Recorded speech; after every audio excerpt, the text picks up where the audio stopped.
Siang Prof.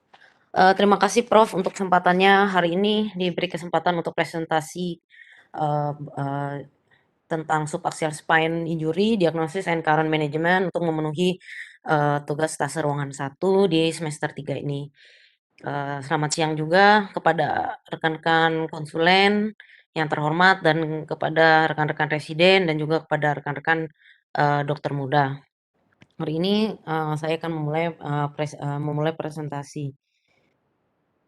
Jadi, untuk subaxial cervical spine injury ini adalah, bagian yang paling sering pada spine trauma atau pada bagian cervical trauma. Jadi, yang paling banyak terjadi di dunia ini adalah pada laki-laki yang usia 15 sampai 45 tahun, yaitu usia produktif. Yang mana 15 sampai 50%-nya itu diikuti dengan spinal cord injury. Nah, lalu, untuk ini kita, membahas sedikit tentang anatominya. Jadi, kalau kita berbicara tentang subaxial cervical, itu adalah, tulang belakang cervical antara yang meliputi cervical C3 sampai, cervical C7. Jadi secara morfologi, tulang belakang C1 sampai C7 itu ada yang namanya foramen transversarium. Jadi foramen transversarium ini merupakan foramen yang ada di C1 sampai 6. Nah, jadi nantinya pengetahuan anatomi mengenai foramen, transversum ini merupakan perjalanan arteri vertebralis. Ya, jadi ini nantinya penting terutama dalam teknik melakukan pemasangan, lateral mesh screw yang mana kalau misalkan keliru atau terlalu dalam itu bisa mencederai arteri vertebralis yang berjalan di dalam sini. Nah, jadi, untuk, kita melihat proses spinosusnya, dari C2 hingga C6 itu memiliki bifid spinosus atau atau terbagi 2 atau bercabang. Nah, lalu juga kalau misalkan kita melihat, dari posisi, superior flow ini, ada namanya, neural arch atau arcus neuralis. Jadi ini dibentuk dari 2 buah pedicle. Nah, ini 2 buah pedicle dan 2 buah lamina, yang mana membentuk batas posterior dari foramen vertebralis ini, yang mana foramen vertebralis ini nantinya yang akan diisi oleh, spinal cord. Nah, di sini juga ada junctional. Junctional antara lamina dan pedicle, ini akan menonjol di sisi lateral, di antara superior dan inferior articular articular processus. Ini superior articular processus dan nanti atas ini kan yang superior, nanti di bawahnya itu inferior articular processus. Yang mana, mmm, akan membentuk lateral mesh pada sisi, masing-masing sini. Nah, jadi lokasi lateral mesh ini, di lokasi lateral mesh ini, yang merupakan lokasi di mana nanti lateral mesh screw itu dipasang. Nah, jadi secara anatomi, kalau secara anatomi tubercle pada C6 ini cukup tebal sehingga, biasanya digunakan sebagai surgical landmark. Dan karena lokasinya berdekatan dengan arteri carotis communis, nah maka disebut juga biasanya carotid tubercle. Nah, jadi ini lebih, ini lagi, kita, sekarang melihat adanya, join-join yang berada di antara korpus-korpus ini. Jadi, artikulasi atau kita biasa sebut dengan sendi atau persendian pada tulang belakang servikal subaksial ini terjadi pada bagian depan. Di bagian depan itu namanya anterior vertebral body dan bagian belakang itu lateral mesh. Nah, jadi 2 vertebral body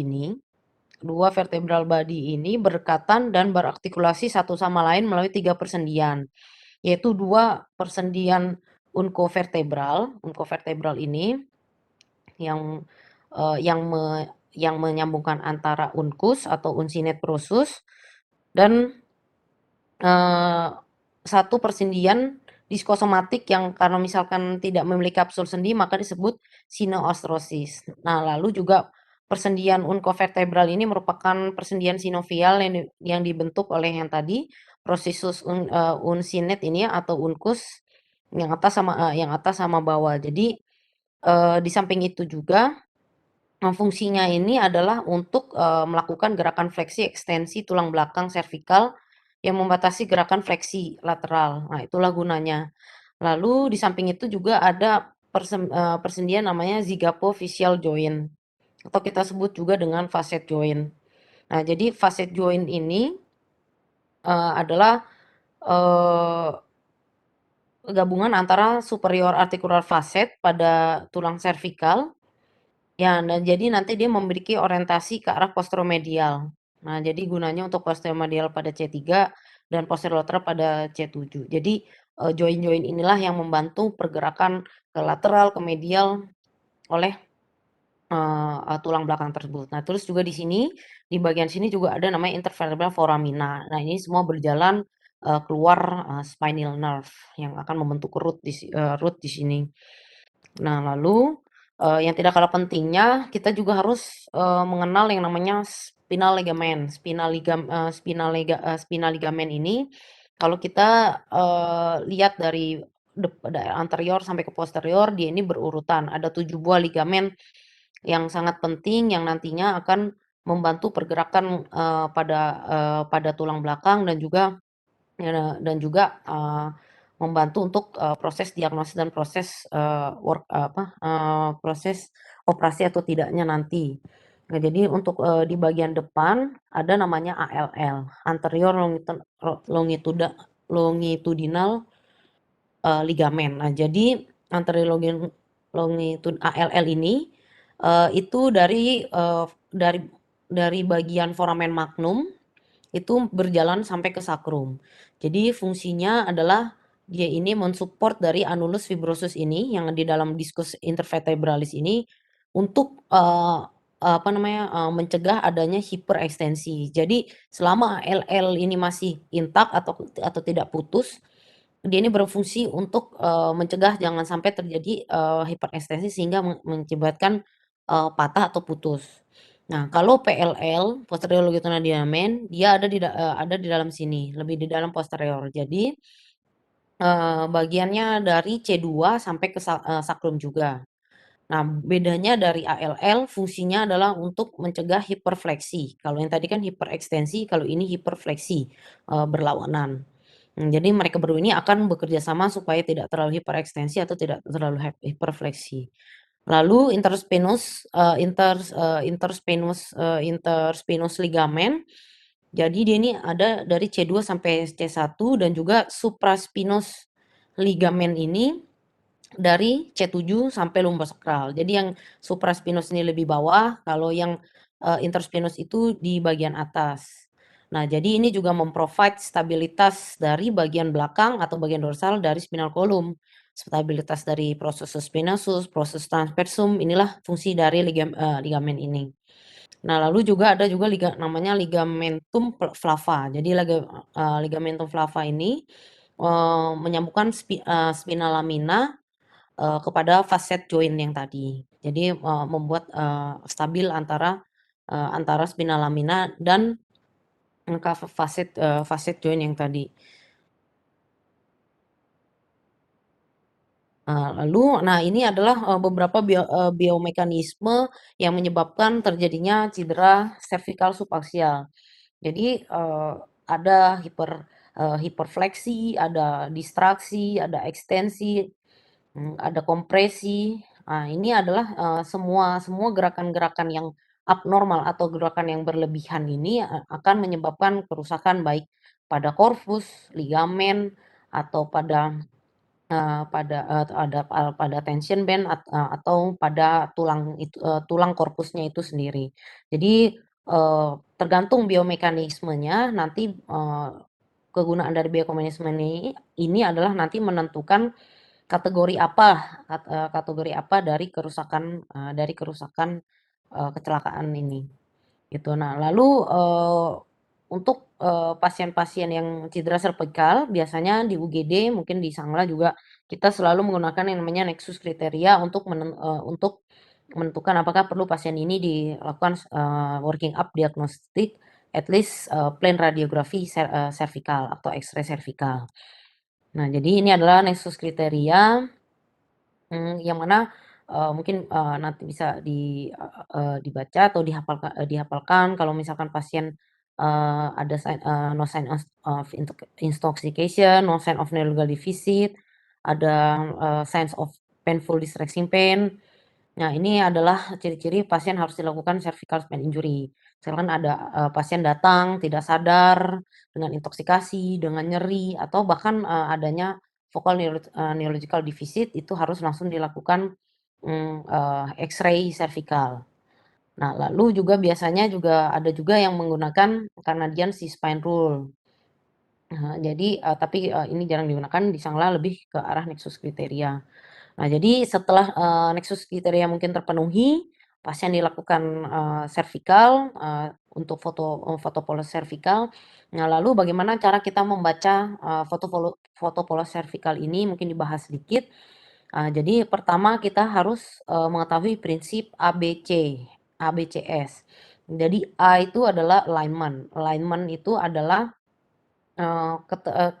kesejajaran dari, tulang belakang ini lurus atau enggak. Lalu kita juga bisa ngelihat bone-nya, bone itu tulang, apakah ada irregular, apakah ada burst fracture-nya, apakah ada retaknya. Nah, lalu juga, kita lihat cartilago atau intervertebral disc-nya. Jadi di setiap intervertebral disc ini kita lihat kurang lebih sama atau tidak, jaraknya. Jadi kalau harus sama, kalau sama itu artinya normal. Lalu kita juga lihat apakah ada soft tissue swelling, di mana kalau misalkan soft tissue swelling biasanya itu terjadi apa, terjadi patah atau retakan atau terjadi kelainan. Jadi ada 4 garis yang harus kita nilai atau kita tarik garis, untuk melihat kesejajarannya. Nah, yang garis hijau ini namanya anterior vertebral line. Anterior vertebral line ini untuk melihat bagian anterior dari corpus, vertebra anterior, kita lihat kejajaran. Yang warna pink ini adalah posterior vertebral line. Posterior vertebral line ini biasa disebut George line. Nah, ini untuk bagian posterior dari arcus vertebra. Nah, lalu, yang warna biru ini adalah spinolaminar line atau, ini untuk, spinal kanalnya, kesejajaran spinal kanal. Dan yang terakhir ini adalah posterior spinos line. Jadi ini untuk kita lihat dari, ujung atau tip dari processus spinosus, apakah sejajar atau ada yang patah sedikit. Nah, kurang lebih, begitu cara membaca, cervical spine yang benar. Tapi kadang di beberapa kasus tidak cukup hanya melakukan radiologi servikal. Jadi kita bisa tambah dengan, CT scan servikal yang mana merupakan, gold standar yang mencapai sensitivitas 100% yang dibandingkan kalau tadi radiografi, X-ray servikal itu sensitivitasnya hanya 70%. Yang mana kalau CT servikal ini yang mana kalau CT servikal ini lebih bisa melihat untuk anatomi, dari tulang-tulangnya. Nah, bisa juga kita lakukan MRI servikal atau pemeriksaan yang lebih lagi. Nah, digunakan, untuk, sensitivitas yang lebih bagus lagi untuk melihat, injury dari spinal cord atau, dari posterior ligament complex. Jadi, kalau untuk melihat, yang tadi yang sudah dijelaskan sebelumnya APLL, PLL itu biasanya digunakan, MRI sehingga kita bisa melihat lebih jelas. Nah, lalu untuk subaksial cervical injury ini, ada satu klasifikasi yang di beberapa jurnal, dan juga di buku, misalnya di buku, Human dan di buku Benzel itu memang sudah ada kesepakatannya dipakai adalah, New AO Spine, yang mana dibagi jadi, beberapa tipe. Kita bahas dari tipe pertama yaitu tipe A yang merupakan compression injury. Jadi ini adalah mekanisme injury-nya, kompresi injury dibagi menjadi, 5 tipe dari AO sampai A4, di mana A0 ini adalah minor injury, misalkan minor injury hanya sedikit, patahan, bone tip dari, lamina atau, proses spinatus, misal patah sedikit, dari sedikit di sini, atau di sini. Lalu, yang kalau A1 itu, kompresi fraktur yang menyebabkan, patahnya satu end plate, hanya satu. Kalau misalkan A2 itu, menyebabkan patah satu end plate dan dan juga posterior wall. Jadi kalau yang ketiga itu namanya burst. Kalau misalkan kita melihat fraktur burst itu at least berarti AO spine tipe A3 minimal. Nah, itu juga involving dari posterior wall. Kalau misalkan yang A4 itu yang lebih parah lagi, sudah burst fracture tapi involve dari kedua end plate. Jadi yang ini satu end plate aja burst fracture, kalau A4 itu atas dan bawah both end plate itu terkena. Jadi kalau kita melihat sudah burst fracture itu at least pasti ospine yang A3. Nah, lalu lanjut ke klasifikasi selanjutnya yang tipe B itu tension band injury. Jadi kita melihat ini adanya kelainan atau disrupsi dari tension band injury atau ligamennya. Nah, jadi ini kalau yang B1 ini posterior tension band injury. Jadi terpisah, hanya terpisah seperti yang digambarkan sini. Kalau misalkan B2 itu adalah keterlibatan dari boni capsulus ligamentus. Jadi semuanya terputus. Jadi antara vertebral body, disc, dan fasetnya tadi itu terlepas semua di bagian posteriornya. Kalau di bagian B3 itu di bagian anteriornya kelepas semua. Jadi bedanya B2 sama B3, kalau B2 itu bagian posterior terlepas semua, kalau B3 ini di bagian anteriornya yang terlepas tension ligamentusnya di bagian anteriornya. Nah, lalu kita masuk yang tipe C atau translation injury. Jadi translation injury ini hanya ada satu jenis.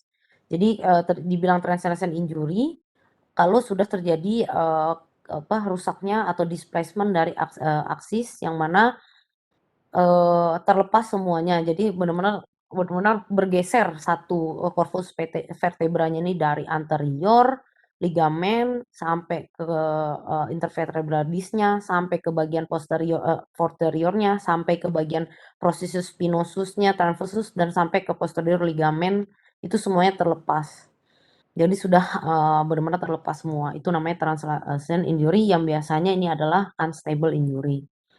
Nah, ini adalah tipe tipe F atau tipe facet injury, yang mana facet injury facet tadi sudah dijelaskan adalah gabungan dari onkus atas dan bawah digabungkan akhirnya membuat facet. Nah, jadi kalau yang facet F1 itu non displace, hanya retak.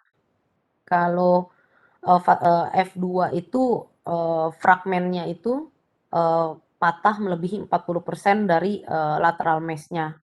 Jadi patahnya melebihi 40%. Nah, ini ada kemungkinan untuk instabilitas. Lalu juga kalau F3 tambah parah lagi, ini patah semua di bagian di bagian lateral mass-nya ini. Jadi lateral mass ini bisa kita dibilang floating lateral mass. Nah, kalau ini namanya subluxasi, kurang lebih sebenarnya mirip tadi, terlepas semuanya. Nah, ini beberapa algoritma sebenarnya untuk mengetahui morfologi dari AO spine classification. Kita bisa melihat dulu yang pertama apakah ada dislokasi. Kalau ada dislokasi atau displacement atau seluruhnya udah bergeser secara kasat mata itu sudah pasti cedera translation atau C yang unstable. Kalau misalkan kita tidak melihat adanya dislokasi atau displacement, kita lihat lagi dari tension band-nya atau ligamentusnya. Kalau di bagian terjadi kelainan di bagian ligamennya di bagian anterior APLL itu terjadi berarti masuk ke AO spine tipe B3 hyperextension. Tapi kalau di bagian posterior atau di bagian osteoligamentus ligamen, lalu ini kalau yang ini B2 dan kalau yang mono atau satu itu jadi B1. Begitu juga dengan kalau tidak dilihat adanya tension band injury, kita lihat dari struktur dari vertebral body. Kalau misalkan ada keterlibatan posterior wall, terus kalau dua-duanya berarti komplit. Maksudnya both end plates itu atau kedua-duanya terkena burst fracture itu artinya komplit. Kalau cuman satu end plate aja berarti incomplete. Nah, lalu juga kita lihat keterlibatan posterior wall-nya. Kalau misalkan di bagian posterior wall-nya nggak terlibat, ya berarti, masuk ke A2 dan, kalau misalkan tidak terlibat, end plates masuk A1. Jadi penting juga dilihat apakah ada keterlibatan posterior wall, baru kita menentukan end plate-nya itu, yang terlibat 1 end plate aja atau 2 end plate aja. Maka penting dilakukan, pemeriksaan MRI nih, Kang.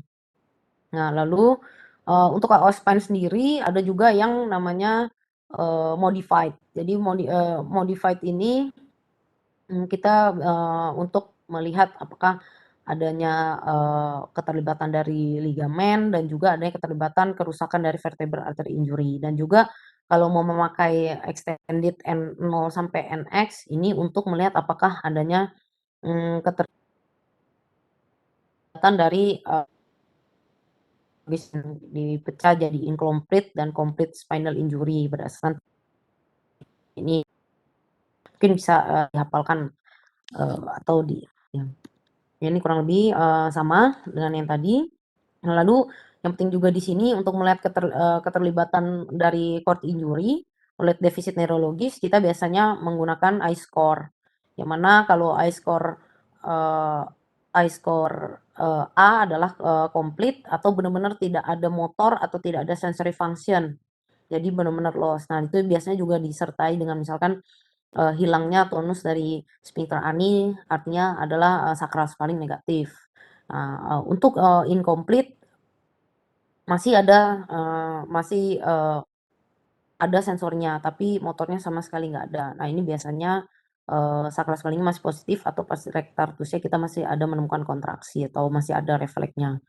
Nah kalau untuk yang tipe C, itu, kekuatan motoriknya di bawah 3 dan masih ada sensorik. Nah, kalau yang tipe D, kekuatan motoriknya di atas 3. Kalau E itu yang, motor dan sensori, function-nya normal. Ya, jadi pada saat kita menentukan seorang pasien dengan cervical injury, kita seperti biasa harus, sesuai dengan, tata laksana ACLS, yaitu adalah airway, breathing, dan circulation. Di mana, eee radiological assessment itu nanti ada di D. Jadi setelah menstabilkan ABC, kita lakukan imobilisasi, atau, cervical spine. Jadi untuk pasien multiper ini kita harus, langsung memberikan cervical spine untuk stabilisasi spine sampai terbukti pasien itu tidak ada cedera servikal. Jadi, cervical spine itu ada di A, langsung bersimultan dengan pada saat kita proses airway.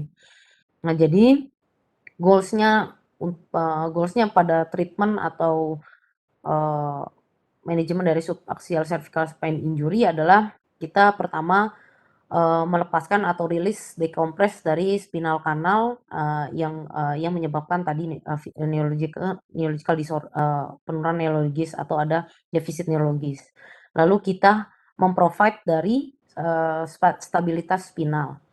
Lalu juga early mobilization setelah pasien pos tindakan dan, mencegah adanya deformitas pasca operasi. Nah, jadi kalau pasien-pasien dengan subaxial cervical injury ini rentan sekali dengan adanya, problem respirasi. Di mana kalau kita lihat dari, eee, kita lihat dari gambar ini, jadi seperti yang kita ketahui bahwa cedera servikal ini dapat menimbulkan komplikasi gangguan respirasi atau gagal napas yang biasanya memerlukan tindakan intubasi. Di mana masing-masing level cedera servikal itu bertanggung jawab terhadap terjadinya gangguan otot-otot pernapasan yang berbeda. Jadi pada ilustrasi ini kita lihat bahwa otot-otot pernapasan itu dipersalipi oleh C1 sampai C7 di mana semuanya punya peran masing-masing. Di mana otot diafragma itu C3 sampai C5. Otot pernapasan interkostalis itu T1 sampai, T11. Kalau otot-otot abdominal itu dipersarapi oleh T6 sampai T12. Jadi, oleh sebab itu apabila terjadi, pasien dengan cedera servikal subaksial, maka berpotensi terjadi gangguan pada otot-otot pernapasan, baik itu otot pernapasan tambahan, maupun diafragma. Jadi sehingga pasien itu menggunakan otot-otot pernapasan lain seperti otot interkostalis dan otot abdominal untuk bernapas, sehingga pasien sering kita sebut pernapasan paradoksal atau pernapasan abdominal. Yang biasanya penapasan seperti itu tidak akan bertahan lama dan tidak adekuat untuk melakukan respirasi yang optimal. Nah, lama-lama pasien bisa jatuh ke dalam kondisi gagal napas. Maka dari itu perlu cepat dilakukan tindakan pengambilan, apa namanya, secure airway-nya dengan menggunakan intubasi. Jadi keputusan untuk melakukan intubasi itu harus cepat dipertimbangkan apabila terjadi gangguan pada diafragma yang biasanya dipersarapi oleh C3 sampai C5. Ya, misalkan terjadi hipoventilasi, kelelahan otot pernapasan, dan terjadi retensi sputum, itu langsung harus dilakukan intubasi. Jadi ini adalah sedikit bagan kalau misalkan, terjadi cedera, dari C1 sampai C3, T4 di situ. Nah, misalkan kalau cederanya T1 ke bawah biasanya normal untuk, refleks, batuknya. Kalau semakin dia ke atas, semakin dia susah untuk refleks batuknya. Untuk vital capacity-nya juga, untuk apa, kemampuan pasien untuk bernapas juga kalau cedera di bawah T11 tuh biasanya aman. Tapi kalau sudah sampai naik ke atas, mungkin sampai C, itu berbahaya. Nah, SLIC score. Jadi, Subaxial Injury Classification System. Jadi di beberapa jurnal dan di beberapa buku memang semuanya menyebutkan bahkan di konsensus, WFNISS itu menyebutkan kalau SLIC system ini merupakan, sekarang ini, semacam sistem scoring yang terbaik lah yang masih ada. Karena untuk menentukan apakah pasien tersebut harus dioperasi atau hanya perlu konservatif, di mana disepakati kalau skor di atas 4 itu, diperlukan tindakan operatif, kalau skor, kurang dari 4 itu konservatif. Kalau misalkan skor 4 itu biasanya surgeon preference atau dilihat dari komorbiditas lainnya yang tidak disebutkan. Nah, jadi kenapa select system ini bagus, karena selain melihat dari karakteristik dari misalkan tadi yang, digabungkan tadi dengan AOSPINE tadi, dari AOSPINE tadi kan kita bisa menentukan pasien ini apa compression, burst, atau distraction. Nah ini, kita masukkan ke dalam poin lalu ditambahkan. Nah lalu juga, eee, menilai juga disko ligamentous complex-nya, yang tadi itu yang PLL itu apakah masih intak atau ada gangguan dan juga, melihat neurological status. Jadi di jurnal ini dikatakan kenapa SLIC score ini paling bagus karena dari SLIC score ini juga menilai, neurological status dari pasien. Jadi untuk evaluasinya adalah, kesinambungan antara 3 hal yang paling penting, morfologi, keterlibatan ligamen, dan neurological status. Maka, SLIC score ini dianggap paling, memiliki, sensitivitas paling tinggi lah istilahnya untuk, menentukan manajemen dari pasien dengan subaxial cervical spine injury. Jadi ini beberapa kutipan dari WFNS Consensus di mana, dia menyebutkan, di sini kalau, subaxial classification LSLIC ini adalah, eee, guiding yang paling bagus lalu juga untuk mendapatkan pemeriksaan precise yang paling bagus disarankan untuk MRI. Nah, ini sama tadi sudah dijelaskan tentang SLIC score. Ini juga kurang lebih sama menjelaskan tentang sleep score kalau lebih dari 4, surgery is recommended. Nah lalu juga, untuk, masalah traumatic, lock facet, jadi di FNS ini juga traksi itu memang, dinilai sangat membantu untuk, reduce dari unstable segment, yang mana dibagi menjadi 2, akut dan kronik. Di mana kalau akut itu di bawah 3 hari, eee lalu juga disebutkan kalau yang, di bawah 3 hari, log facet, itu biasanya disarankan untuk anterior surgical, kalau yang kronik itu posterior approach. Nah, lalu juga untuk keterlibatan, kerusakan pada vertebral artery, eee, pemeriksaan yang anjurkan adalah CTA pada, WFNS konsensus tersebut. Nah, jadi untuk manajemennya, eee kurang lebih adalah, kita harus, apa tujuan dari goals dari definitive management atau tujuan dari operasi itu adalah kita stabilisasi tulang belakang atau provide stable dan untuk alignment dari spine. Lalu juga, memperbaiki setidaknya walaupun tidak memperbaiki semuanya bisa memaksimalkan, recovery atau defisit neurologisnya. Nah lalu untuk, mendapatkan suatu yang early atau early dari, fungsinya kembali early. Nah, jadi untuk, tata laksana cedera tulang servikal, itu termasuk, cedera, subaksial ini berupa penanganan operatif menggunakan cervical traksi maupun konservatif menggunakan, hollow face, di mana tindakan reduksi tulang belakang servikal itu perlu dilakukan sesegera mungkin untuk mengembalikan alignment atau kesegarisan tulang belakang yang normal dan juga untuk mengurangi regangan-regangan dari otot-otot dan ligamentus yang menyebabkan rasa nyeri. Jadi, di tabel ini kurang lebih kalau untuk summary-nya ini hendak menjelaskan berbagai pilihan terapi pada cedera servikal. Nah, untuk cedera servikal dengan penanganan, bisa berupa observasi, bisa menggunakan, collar neck dan pemasangan halo dan tindakan operatif.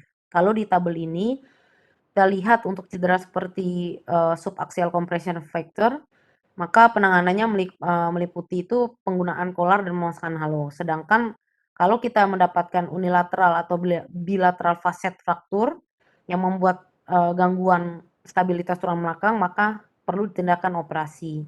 Nah untuk, prosesus spinosus fraktur yang relatif stabil, penanganan, yang dilakukan itu cukup dengan observasi dan pemasangan collar aja. Kurang lebih, tabel ini yang dijelaskan seperti itu. Nah lalu, eee ketika ketika kita melakukan, traksi, nah kita perlu melakukan follow up secara berkala untuk menilai fungsi neurologis pasien. Jadi, oleh sebab itu, tindakan pemeriksaan traksi itu harus diliputi pemeriksaan MRI. Kalau lebih baiknya sih sebelum traksi itu sudah ada mungkin MRI-nya, tapi kalau nggak bisa, ya setelah traksi, dilakukan, pemeriksaan MRI. Nah, kurang lebih, untuk membahas sedikit tentang self atraksi mungkin sebelumnya di presentasi sebelumnya sudah pernah dibahas, sedikit kita mengulang kalau memang indikasinya adalah facet dislokasi, lateral mass fracture, cervical spine misalignment. Jadi, memang cervical traksi ini indikasinya untuk subaxial cervical injury di mana, kelainan itu dari antara C3 sampai C7. Justru kalau untuk atlanto-occipital dislocation tipe 2 dan 3 hangman yang menyebabkan atlas dan aksis dari cervical 1 dan 2 itu justru merupakan suatu kontraindikasi, tidak boleh dilakukan traksi. Nah, ini sedikit, mengingat kembali bagaimana cara memasangnya. Terdapat, 3 posisi pemasangan pin di anterior, netral, dan posterior, di mana biasanya paling sering digunakan posisi netral, yang mana posisi netral itu adalah tegak lurus, pada EATM atau internal acoustic meatus. Jadi setidaknya sekitar 2 sampai 3 senti. Jadi cara pemasangannya, ya adalah, dikasih pin di atas pina, yaitu, digunakan, insisi kandas tunang benar-benar sampai di tulang, lalu ditarik, misalkan di posisi netral diberikan beban.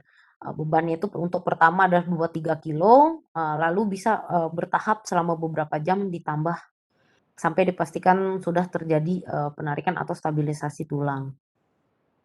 Lalu, eee yang penting di sini adalah bagaimana kita manajemen pasiennya kalau misalkan terjadi definitif manajemen atau tindakan operasi. Jadi dibagi, menjadi 2 melalui statistik studi atau, penelitian statistik. Jadi, kapan tindakan operasi cedera servikal perlu dilakukan dan apakah perlu dilakukan sesegera mungkin.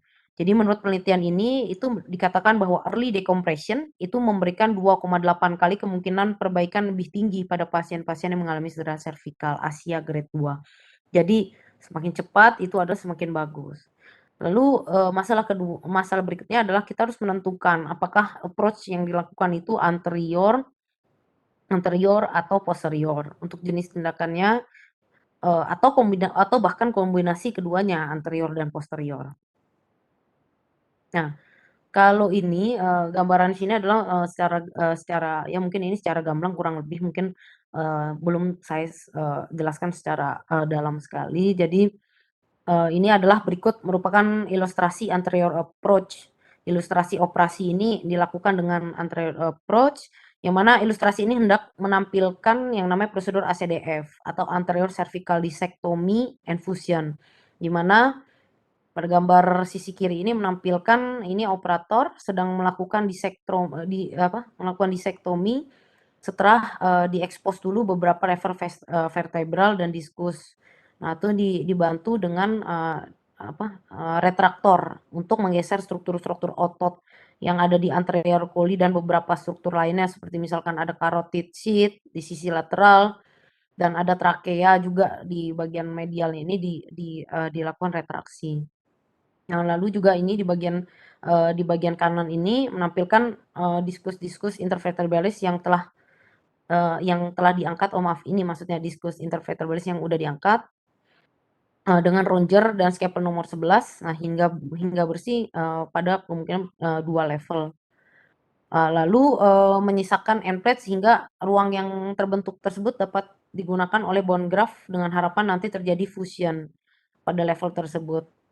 Nah, jadi ini kita lihat ada, anterior screw-nya masuk di bagian anterior dan, sisi-sisi yang sudah singkirkan tadi atau sudah, di-ronjer dan dihilangkan tadi yang menyisakan ruang itu dimasukkan bone graft atau, eee eee, bone graft. Nah, lalu, ini ilustrasi ini, menampilkan, approach-nya yang ini posterior. Kalau yang tadi yang anterior, yang ini yang posterior berupa laminektomi dekompresi untuk, memberikan ruang tambahan bagi spinal cord ini. Jadi ini adalah laminektomi, di mana ini laminanya dibuka untuk membuat lubang membuat, lubang yang lebih besar di sini sehingga tidak terjadi penekanan. Ya, jadi diikuti dengan pemasangan, lateral mesh screw, pada beberapa segmen tulang servikal, lalu kemudian dihubungkan dengan rod pada kedua sisi. Ini adalah rodnya. Nah, ini untuk stabilisasi. Jadi terlihat di sini orientasi, nah ini, terlihat dari orientasi dari pemasangan lateral mesh screw yang bagus sehingga trajektori yang dilalui oleh screw ini tidak mencederai arteri vertebralis. Nah, jadi, ini adalah salah satu teknik pemasangan lateral mesh screw dengan arah, 30 derajat ke arah lateral dan 20 derajat ke arah superior dari titik mammillary body ini. Jadi kenapa dipilih 30 derajat ke lateral, 20 derajat ke superior dari titik mammillary body ini agar terhindar dari cedera arteri vertebralis ataupun kita bisa mencederai radix. Jadi diharapkan dengan trajektori ini bisa menghindari, dari mencederai saraf maupun pembuluh darah. Nah, lalu, ini untuk, slide ini, membahas, atau merangkum tentang, bagaimana kita menentukan approach mana sih yang lebih baik dalam cedera servikal. Nah, jadi ada beberapa, pertimbangan yang dapat, digunakan walaupun memang bukan pertimbangan mutlak. Nah, untuk anterior approach, kita lebih memilih pada pasien-pasien itu yang memiliki herniasi diskus dan, kalau kita menginginkan dekompresi kanalis spinalis yang cepat. Ya, karena pada anterior approach itu diseksi ototnya lebih cepat, lebih sedikit dibandingkan approach posterior. Kalau posterior kan lebih tebal dan lebih banyak otot-ototnya. Nah, lalu juga anterior ini lebih mudah dalam hal memposisikan pasien, jadi nggak posisi prone tentu lebih susah. Nah, lalu pada approach posterior itu lebih ditujukan untuk stabilisasi, karena, pada jurnal penelitian biomekanik itu ternyata, posterior approach itu memberikan stabilitas yang lebih baik. Sehingga, approach posterior juga lebih dipilih pada cedera servikal yang mana dia itu multi level injury. Jadi banyak, misalkan dari C2 sampai C5. Nah, itu kalau sudah multiple level injury, memerlukan stabilitas yang lebih baik, kita langsung, lebih memilih ke arah posterior. Berbeda dengan anterior yang biasanya untuk, bukan untuk stabilisasi kalau untuk anterior itu. Nah, kalau ini adalah mungkin, beberapa cuplikan dari beberapa jurnal-jurnal dan beberapa penelitian baik penelitian biomekanik ataupun penelitian klinis yang membandingkan antara approach anterior dan posterior. Nah, jadi di beberapa penelitian ini dari cuplian tersebut kita bisa mendapatkan informasi bahwa tidak ada sebenarnya perbedaan bermakna mengenai anterior dan posterior approach. Jadi di sini disebutkan kalau terdapat end plate fracture atau facet fracture, maka dapat beresiko tinggi untuk terjadinya failure menggunakan anterior plating, sehingga pemasangan yang anterior plating itu lebih menyebabkan posterior strain ketimbang posterior approach. Lalu lanjut, ini merupakan summary dari bagaimana kita bisa menggabungkan untuk klasifikasi AO spine dan bagaimana kita dari sudah tahu klasifikasi ini, kita tahu manajemennya apa yang perlu kita apa yang perlu kita lakukan, apa itu anterior, apakah itu posterior. Nah, jadi ini adalah bagan klasifikasi AO spine beserta masing-masing penanganan yang direkomendasikan. Nah, untuk AO tipe A yang secara morfologi merupakan biasanya burst fracture, maka tindakan anterior decompression itu lebih memberikan dekompresi yang optimal dengan visualisasi langsung terhadap patologinya. Kalau untuk AO tipe B yang secara morfologi merupakan flexion distraction atau adanya keterlibatan dari PLL atau ligamentous injury itu, maka penanganan operatif yang dilakukan itu bisa menggunakan anterior atau posterior approach. Sedangkan kalau untuk AO tipe B dengan ALL injury, maka untuk memerlukan anterior fixation, sedangkan kalau AO tipe B dengan ALL injury, maka kalau untuk tipe 1 memerlukan anterior fixation. Kalau misalkan dia yang tipe 2 itu memerlukan posterior fixation. Nah, yang terakhir itu untuk AO tipe C, di mana yang merupakan yang paling parah ini terjadi dislokasi untuk facet bilateral, direkomendasi untuk approach posterior, karena posterior itu untuk stabilisasi. Sedangkan bila kalau dislokasi facet terjadi unilateral, maka baik anterior maupun posterior approach itu bisa digunakan. Nah, ini adalah bagan yang mana bagan ini merangkum dari tadi itu. Nah, jadi algoritma tata laksana pasien cedera servikal yang dilakukan traksi servikal. Awalnya ini traksi servikalnya, maksudnya reduction ini adalah traksi servikal yang dan pertimbangan teknik operasi yang yang direkomendasikan pada masing-masing kondisi. Nah, ini kita diuraikan masing-masing di sini. Nah, jadi pada sisi kiri ini mau menjelaskan kalau apabila terjadi reduksinya atau traksinya berhasil, maka perlu dinilai apakah pada pasien tersebut memiliki atau menunjukkan adanya herniasi diskus dan atau adanya dislokasi facet unilateral atau bilateral. Kalau pada pasien tersebut memiliki herniasi diskus dan juga mengalami dislokasi facet, baik unilateral ataupun bilateral, maka teknik operasi yang dipilih adalah anterior approach atau ACDF. Nah, tapi kalau misalkan pasien tersebut tidak memiliki herniasi diskus dan mengalami bilateral facet dislocation, maka biasanya pilihannya adalah posterior. Nah, tapi pada kondisi di mana cervical traksinya gagal, baik disertai dengan herniasi diskus atau tidak dan atau bisa terjadi unilateral dan bilateral facet dislocation, maka pilihan operasinya adalah anterior approach. Jadi setiap approach itu ada keuntungan dan kerugiannya masing-masing.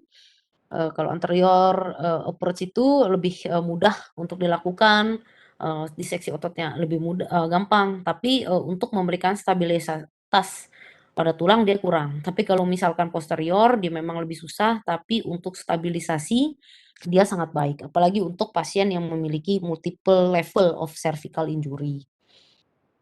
Ya kurang lebih begitu yang bisa Tiang sampaikan, mohon maaf jika banyak kurangnya. Terima kasih Prof, terima kasih konsulen, dan terima kasih teman-teman residen dan dokter muda sekalian.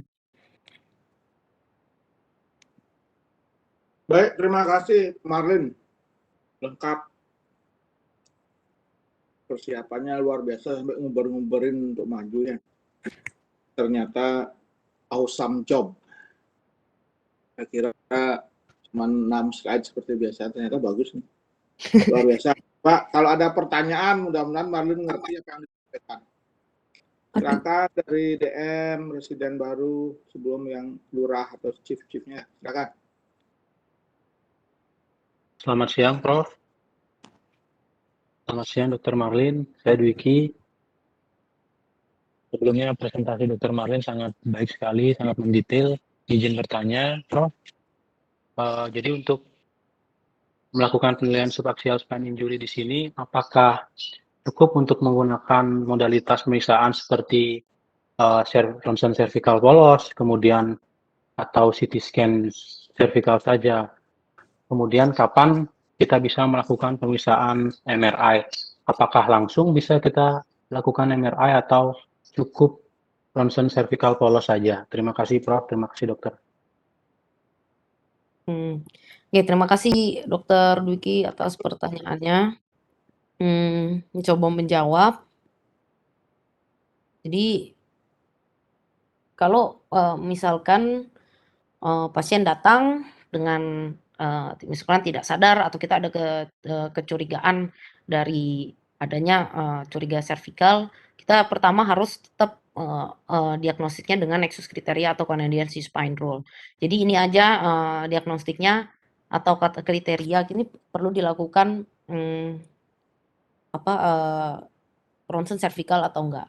Kalau sudah memasuki masuk dia kriteria nexus, ya sudah kita lakukan pemeriksaan servikal. Setelah dilakukan pemeriksaan servikal.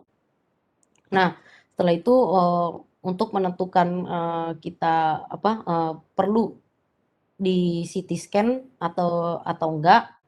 Nah,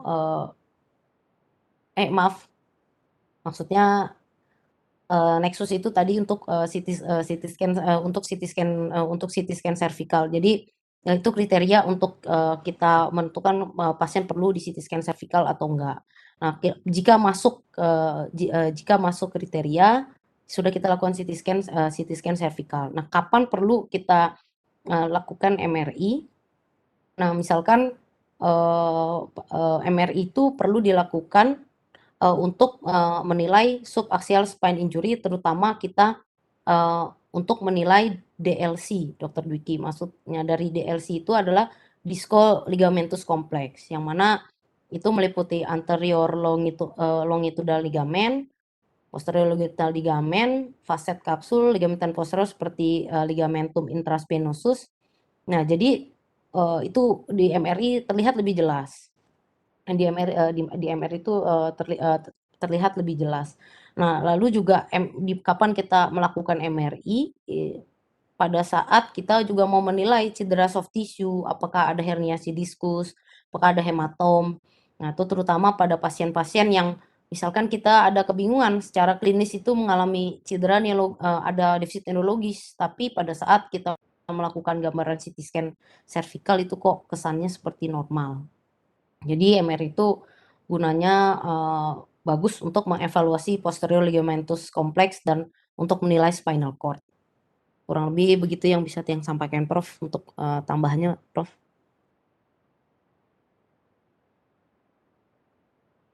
Baik, yang nanya Dwiki gimana? Ini, Prof. Saya rasa sudah sangat mendetail sekali dijelaskan oleh Dr. Marlin. Terima kasih, Dr. Marlin. Terima kasih, Prof.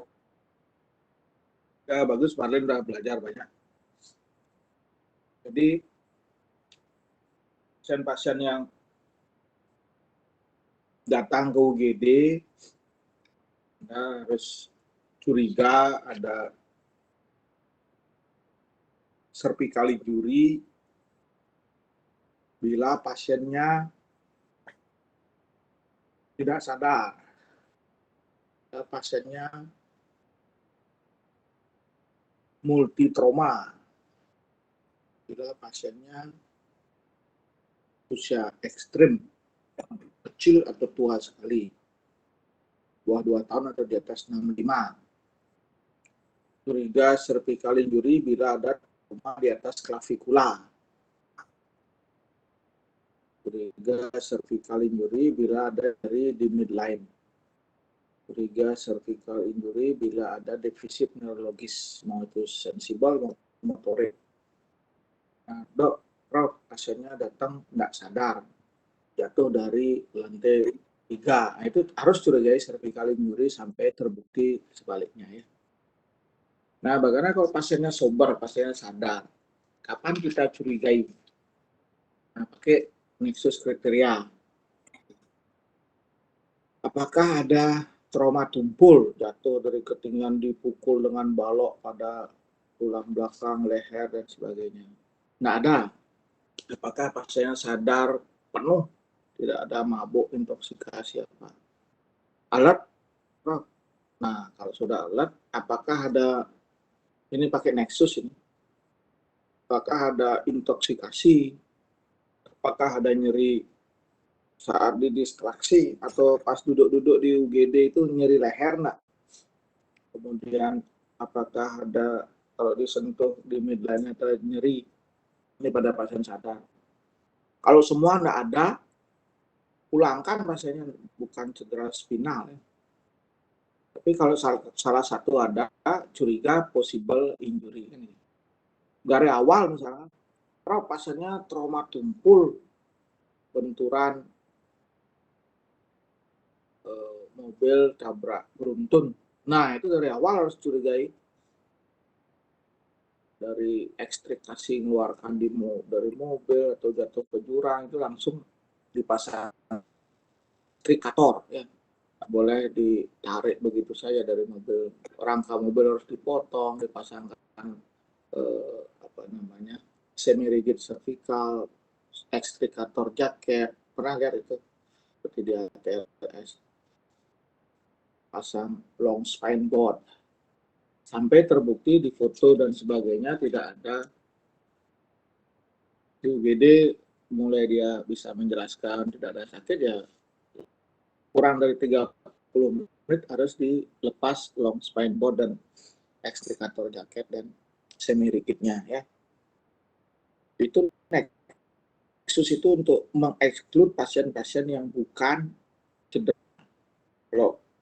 Kalau tidak ada trauma tumpul, pasien sadar, tidak ada untuk kasih obat atau alkohol, tidak ada defisit tangannya kesemutan atau tangannya lemas atau kakinya rasa terbakar dan sebagainya. Terus lehernya dia gerakkan biasa, rotasi biasa, ke kamar mandi di UGD, itu nggak usah difoto malahnya karena tidak ada spine injury. Bisa dipahami ya? Nah, kalau bisa. Canadian si spine ini untuk menentukan mau di ronsen nggak gitu. Kalau tadi nexus ada nggak cedera? Oh tidak, ulang. Kalau Canadian perlu di ronsen nggak? Itu beda. Jangan disamakan yang untuk hafal-hafalan. Nah, sebelum diperiksa nexus yang tadi untuk mencurigai cedera cervical, semua pasien tidak sadar, semua pasien yang ada defisit, semua pasien yang multi trauma, semua pasien yang mengeluh nyeri di garis tengah, semua pasien yang ada cedera di atas clavicular itu curiga. Setelah curiga, masukkan ke nexus. Oh, enggak ada. Oh, enggak. Masukkan ke Canadian C-spine rule ya. Di Canadian C-spine rule, usia terutama, asal udah tua ngongor itu fotonya lu enggak ada ya kelainannya. Usia 70 jatuh naik sepeda sambil nyungun kelapa itu. Waduh, bisa rotasi injury, dislokasi, bisa facet, bisa fleksi distraksi, fleksi kompresi, ekstensi distraksi, ekstensi kompresi, kombinasi, repot ya. Asal udah di atas 65 foto. Terus jatuh ke jurang, Prof, foto aja. Siapa tahu itu apa mekanismenya. Udah aku terguling-guling, nggak tahu gitu. Terus pasiennya ngeluh kesemutan, apalagi fotonya dulu ya. Belum ke arah CT scan-nya, masih ke ronsen polos ya. Kemudian pasiennya gelindang-gelindang di UGD, Prof. Coba tanyain. Waktu duduk di UGD, bisa nggak? Bisa duduk. malah makan pula dia dibawain sama anaknya. Kemudian tiba-tiba kencing, permisi dok, hilang dia ke kamar mandi. Berarti tidak ada masalah, tidak usah di ronsen. Tapi kalau datang dari kamar mandi, ada sakit leher saya. Nah ini betul ya. Kalau pasiennya semua tidak apa-apa, minta pulang ya. Pak, Ibu coba putar lehernya ke kiri, oleh kanan pelan-pelan sekali. Sakit Pak? Nah, ya. Satu, tidak perlu di ronsen. Mungkin ada cedera servikal, mungkin, tapi tidak perlu di ronsen. Itu beda tadi dengan Nexus, curiga adanya cedera kan bisa tulang, bisa sendi, bisa soft tissue, bisa diskoligamen. Nah, itu modelnya. Jadi tidak semua perlu radiografi, apalagi MRI ya, demikian. Jadi kalau nanti di ronsen polos yang Marlin sampaikan itu lengkap, kelihatan ABCS-nya lain, bone cartilage, soft tissue-nya jelas, kemudian anterior spinous line, posterior spinous line, spinolaminal line, posterior spinal line, baik semua, tidak ada spasmo, tidak ada strengthening, jarakan, semua oke. Apa namanya, tidak ada defisit yang bermakna, cuma mungkin awalnya tadi rasa pegal di leher, ya terpaksa di ronsen. Kalau tidak ada keluhan sama sekali, malah di ronsen pun tidak, apalagi di MRI. Nah, pada saat ronsen, kita melihat bony elemen ya, Marlene. Iya, Prof. Kalau boninya tidak ada kecurigaan, kita puas, satisfied, ya sudah, cukup servikal. Tapi, Prof, ini bone-nya kelihatan baik, tapi kok ada kepek tangan kirinya. Myotom mana itu, Marlene? C56 kiri. Coba dilihat CT scan apa ada faset unilateral yang kiri kan gitu. CT scan malah 3 dimensi kita lihat, karena dengan foto polos kan tidak jelas kelihatan faset. Orang dia melihatnya mesti ini kan sagital, ini foto polos. Kalau foto AP overlap dia dengan trakea dan sebagainya. Nah, CT scan 3 dimensi bisa kita lihat, oh ternyata ada faset fraktur gitu kan. Floating F3, oh iya pantas dia. Floating kan cacuk itu ya terpaksa dekompresi, operasi jadinya, tapi unilateral stabilisasi. Kalau tidak ada keluhan, kebetulan Anda rutinkan CT scan ketemu floating faset F3, nggak perlu operasi ya. Kecuali kalau ada unilateral faset dislok, nah itu jelas itu unstable, perlu stabilisasi reposisi. Terus kapan MRI-nya, Prof? Kalau tadi foto polos acceptable, CT scan oke-oke aja, ada spur aja sedikit karena udah tua 70. Itu central cord syndrome. Nah, ini ketidakpuasan antara klinis dengan radiologis, itu ada gap analisisnya, berarti ada kelainan di dalam non bony ya. Itu seperti Marlin bilang di LC-nya, diskoligamen lainnya. Ya MRI dukinya. Oh bener nak ini ada kontusio medula, bener nak ini ada traumatik siring, bener nak ini ada apa gitu misalnya. Bisa dipahami Duki ya pertanyaannya, Duki? Bagus sekali. Yang lain mungkin mempunyai pertanyaan yang sama tapi nak Juari nanya gitu. Udah Duki yang wakili ya Duki. Ada lagi pertanyaan? Belum, Prof. Ini. Sama Prof. Jangan mau kalian tuh harga diri tinggi. Ngapain diri tinggi? Yang harga diri tinggi itu gini ya. Satu, orangnya kaya sekali, pinter sekali, kaya dan pinter. Kemudian anak bangsawan, anak atau pejabat, itu baru harga diri tinggi. Kalian pinter enggak, kaya juga bukan, kaya dan pinter tidak, anak pejabat boye juga. Kenapa harga dirinya tinggi gitu loh? Coba nanya, Marlin yang presentasi masa malu sama Marlin? Marlinnya nggak punya harga diri dia. Hari aja lupa, Bro, hari Minggu. Ini Sabtu Marlin, aduh, hari Sabtu. Aduh, anak kecil ini. Oke, ada pertanyaan lagi? DM ada DM. Selamat siang, Prof. Nah, silakan lagi. Perkenalkan saya Ratih. Udah keempat kali nanya, hebat saya coba bintang piala kuatrik.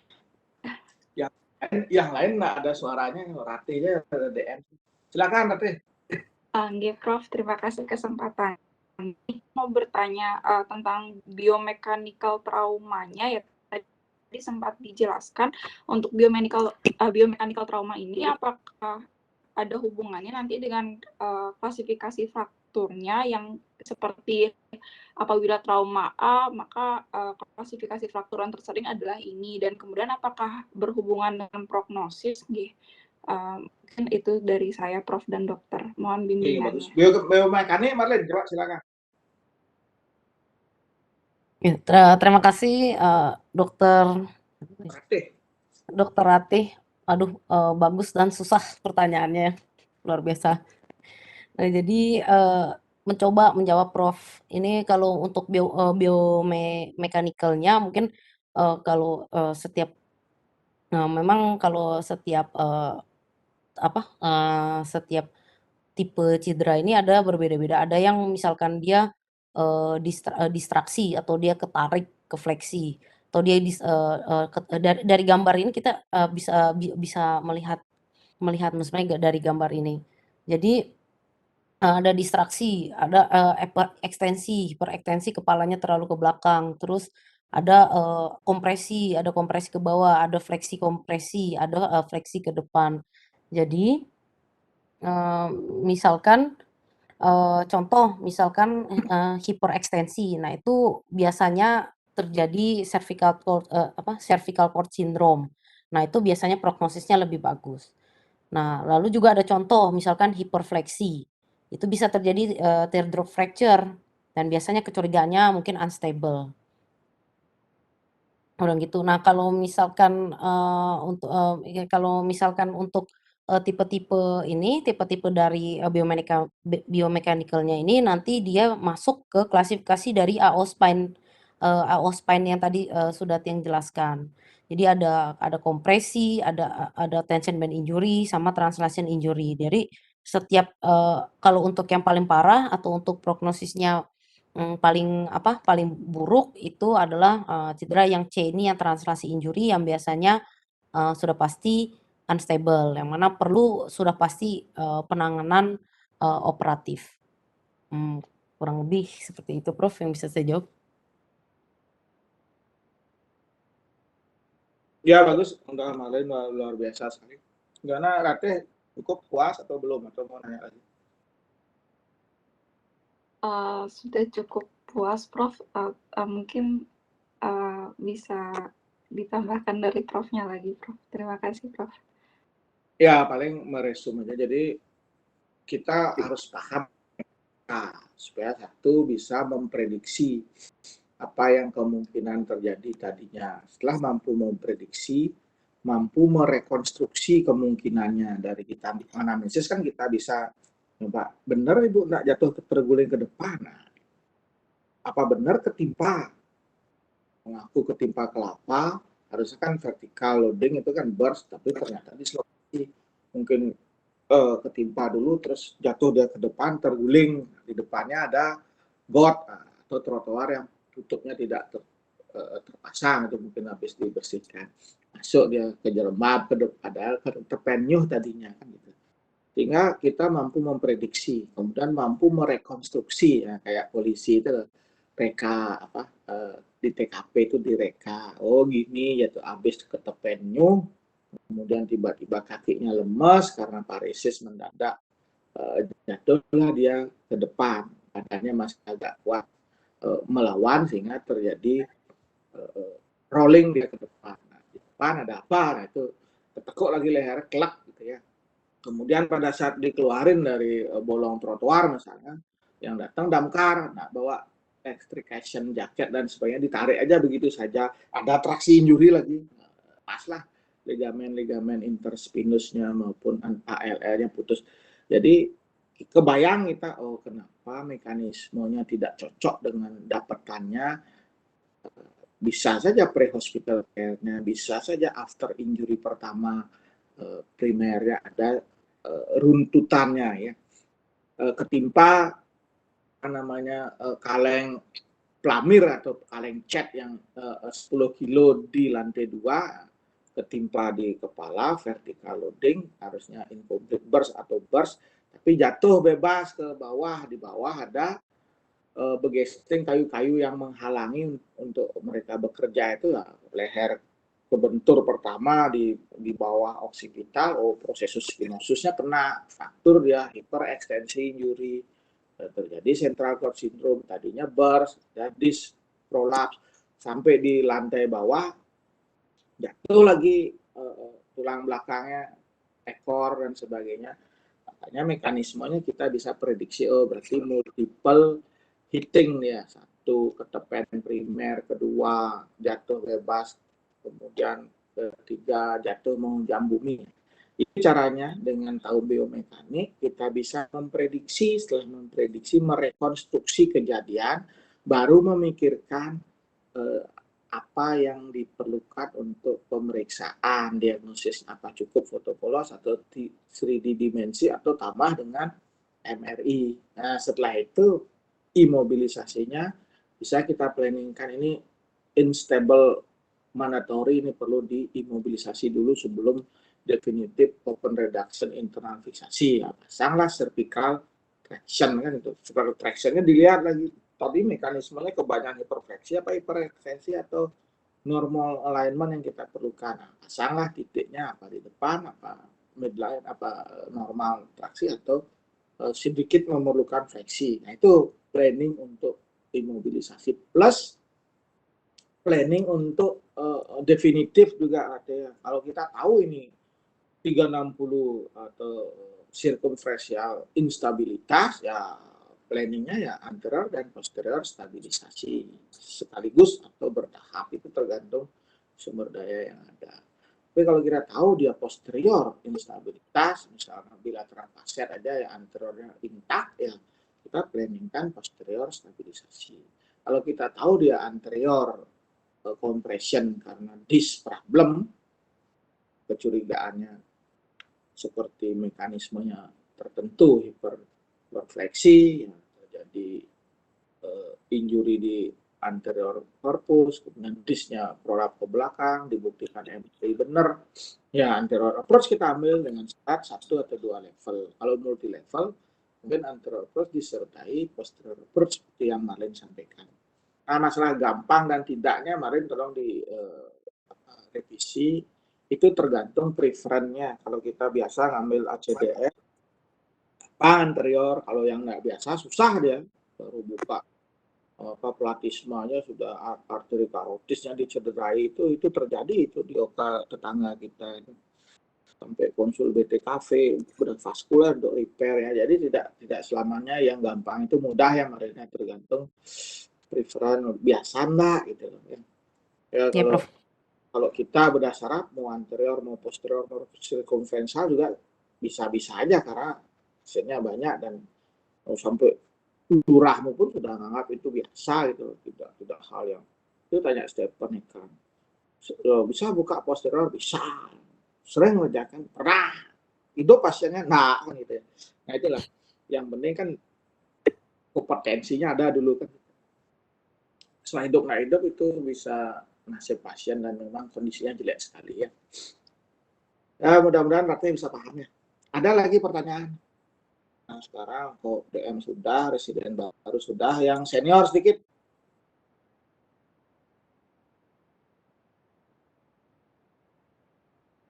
Nggak ada. Selamat siang Prof. Gus Adi Prof. Gus Adi, wah mantap. Silakan Prof. Baik, terima kasih atas waktunya Prof. Dokter bertalenta. Prof. Marlin tadi kalau nggak salah di sana congenital surgeon ini kan ya Gus Adi ini congenitally neurosurgeon. Sejak lahir sudah ada gitarnya, ada cap bedah saraf. Silakan. Baik Prof, izin bertanya.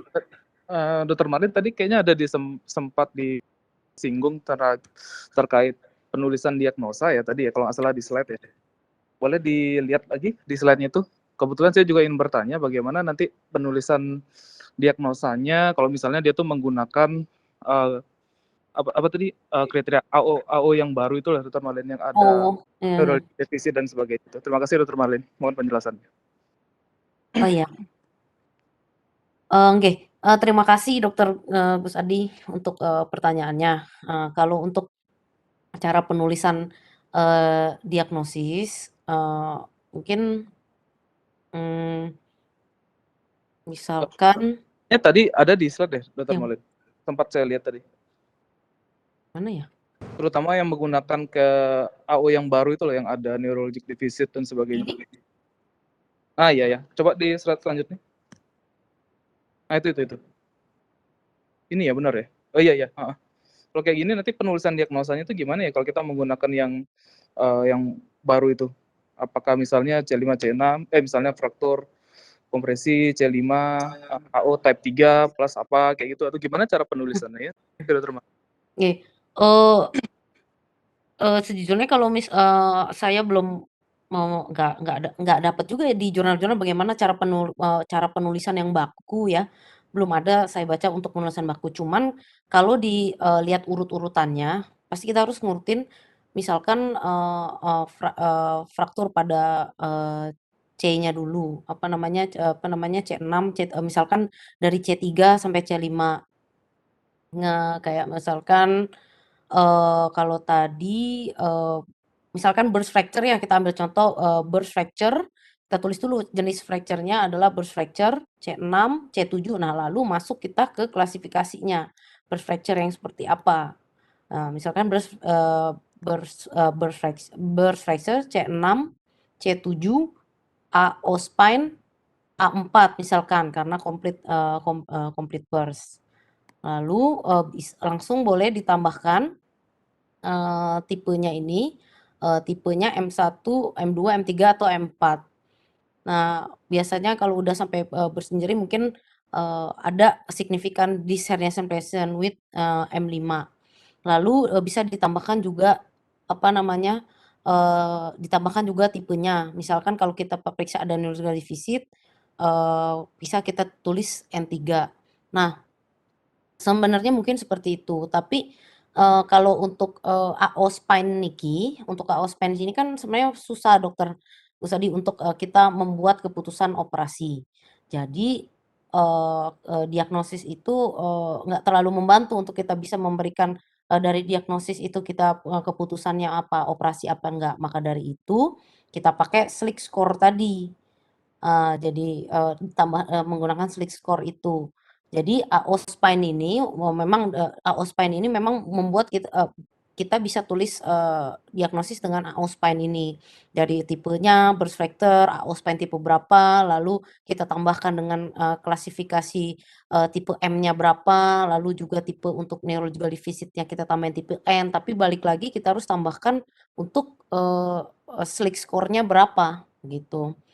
Jadi AO spine ini tuh supaya kita itu membuat satu bahasa aja mengenai, morfologinya, tapi ujung-ujungnya untuk keputusan operasi itu kita pakai, SLIC score nike, namanya SLIC score, eee, dengan SLIC score tadi.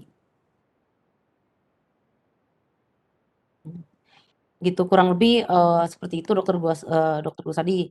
Kalau SLIC score yang, misalkan dia di bawah 4 ya, dan di atas 4 atau sama dengan 4. Nah ini dah yang bisa menentukan kita operasi apa enggak. Tapi memang AO spine itu bisa kita buat, membuat, diagnosis supaya kita satu bahasa mengenai morfologinya. Tapi sulit untuk membuat kita menentukan apakah itu perlu dioperasi apa enggak. Jadi ditambahkan nanti untuk pasien-pasien dengan itu kita tambahkan SLIC score-nya berapa. Mungkin seperti itu yang bisa Tiang sampaikan Dokter Gwasadi, mohon arahannya Prof untuk tambahannya. Ya, untuk diagnosis itu selalu dipegang, satu diagnosa morfologi, dua diagnosa fungsional ya. Paling minimal itu sesuai dengan ICD-10 dan ICD-9 PM. Misalkan burst fracture C56 Asia D atau Asia C, itu paling minimal ya. Nah, masalah Anda memang keanggotaan sepeminat di spine menggunakan kesepakatan AO Spine Society, ya silakan tambahkan A4 untuk burst complete, A3 untuk incomplete burst, ditambahkan B3 kalau memang ada anterior posterior ligament injury, kanan kiri BL ditambahkan ya.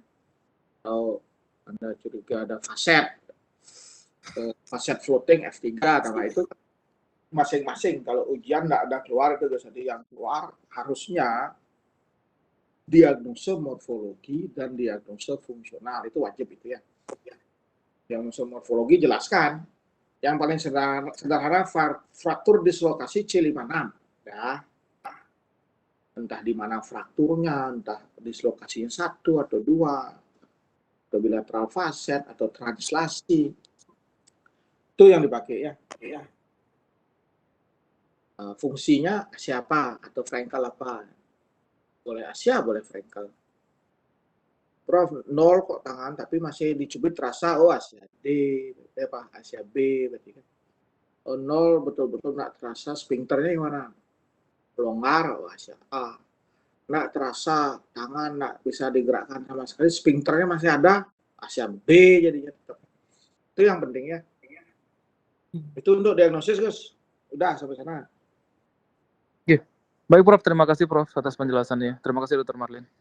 Ya, nanti kalau memang kita berbicara sebagai spine surgeon ya harus dilengkapi. Apalagi di review atau di sesama spine society kita diskusi kasus menarik itu ya lengkapi supaya kelihatan bedanya, oh ini neurosurgeon biasa atau bedah umum, oh ini neurospine, ya lengkapi semua ya, sampai root injury M berapa itu diisi ya. Sehingga semua berbicara satu bahasa ya. Ada komplit ya tulis N4. Oh, belum ditangani, ini sedang kompresi berjalan N+1 itu ditambah 1 N. Ya itu kan jangan semua diperlakukan gitu, nggak ngerti atau diujikan nggak lulus nanti nggak boleh. Jadi udah umum ujian spine ya nggak boleh terlalu detail, yang tahu pasiennya perlu direhab imobilisasi, kemudian dengan traksi cukup udah luar biasa ya. Nah bedah serat lebihin dikit, tahu bahwa perlu pasiennya imobilisasi, di mana masang Crutchfield cervical traksinya, lebihnya ya Anda ingin fleksi atau ingin ekstensi. Kalau udah umum pasang cervical traksi berapa kilo, karena 7 kilo, udah lulus. Kalau Anda ya lebih detail, mulai dengan 7 kilo maksimal 21 kilo 3 kali dari nomor C kan gitu. Kalau kita ingin memfleksikan sedikit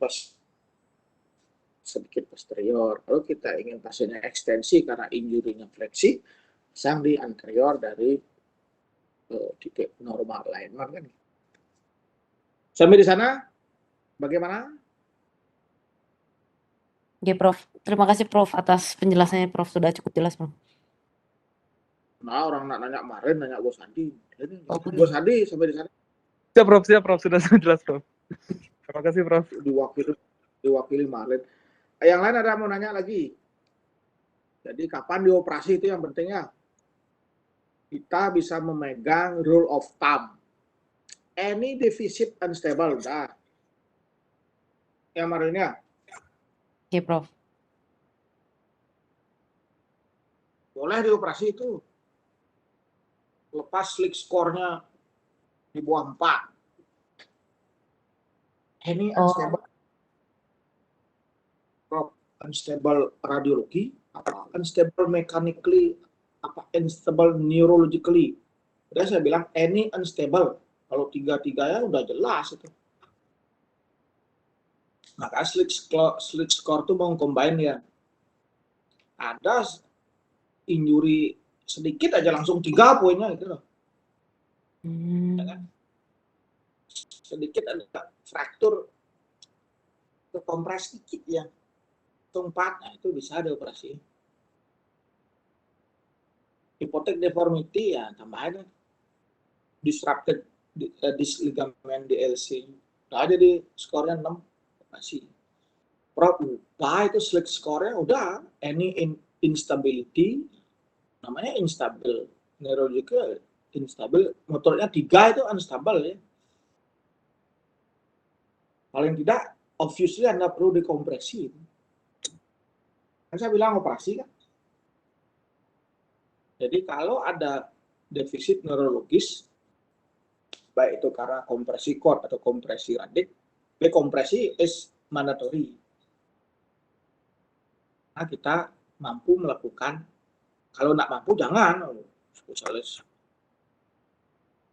namanya yang non pegang pisau jangan, apalagi spesialis mata itu jangan buka-buka spinal cord.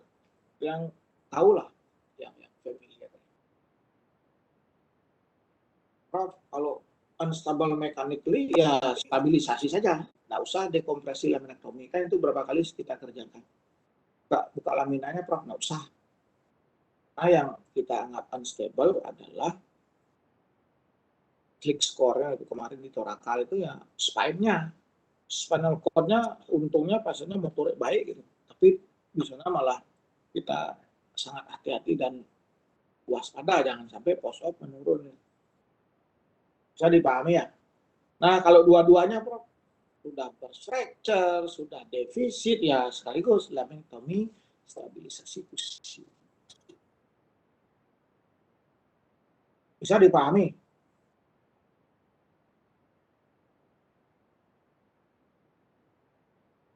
Tapi sleep score-nya gampang kok ini. Kalau di torakal, click score namanya.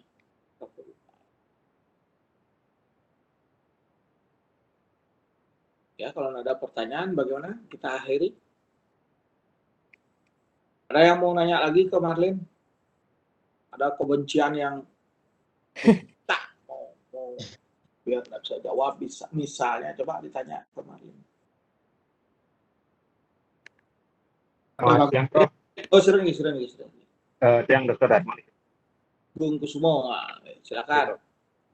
Terima kasih dari Dr. Marlin. Izin saya bertanya, ini tadi Prof sudah menjelaskan mengenai sleep score yang membutuhkan spesialitas dan Maaf, ini Dokter. pastinya menjelaskannya. Grebek suaranya nih kan. Oh ya, saya ulang, Dr. Marlin, tanya-tanya. Pada pasien beberapa yang pada akhirnya ditentukan ditata laksana dengan non operatif yaitu konservatif, kira-kira penanganan konservatif apa saja yang diberikan pada pasien tersebut? Okay. Konservatif terapinya kayak gimana gitu loh. Inge. Jadi pertanyaannya nih ke Dokter Dharma, kalau misalkan pasien-pasien dengan tata laksana konservatif tuh, maksudnya penanganan konservatif apa yang kita berikan kepada pasien, Dingga? Semuanya mau Iya, Dokter. Seperti itu konservatif.